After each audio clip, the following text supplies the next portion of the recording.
Hello mga kaibigan, tinatanggap ko kayo sa aking channel. Kenyaman Dogan, I find us gay girls aesthetics shocking.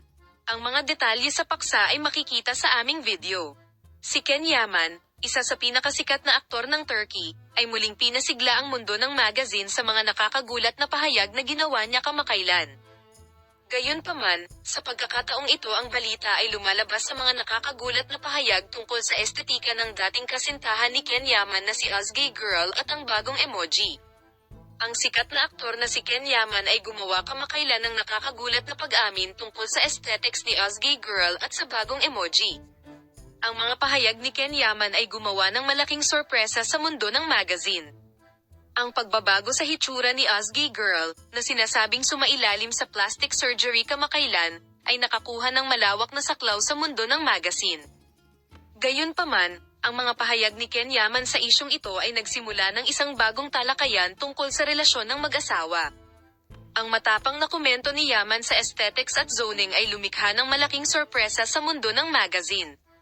Ang taos-puso at walang pigil na pag-uugali ng aktres ay lubos na pinahahalagahan ng kanyang mga tagahanga at media. Ang mga pag-aangkin na si Gay Girl ay nagkaroon ng plastic surgery ay nasa agenda ng magazine sa mahabang panahon.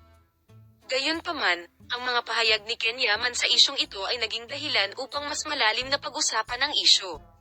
Ang mga pahayag ni Kenyaman ay nagpahayag din ng kanyang emosyonal na panig, at ang taos-pusong pag-iisip ng aktor tungkol sa pagbabago ng imahe ni Gay ay pumukaw ng malaking interes sa mundo ng magazine.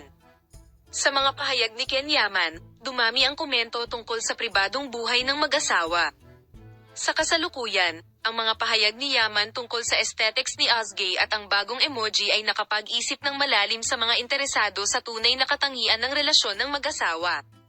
Ipapakita namin sa iyo ang mga pag-unlad at mga bagong post sa paksa. Palam.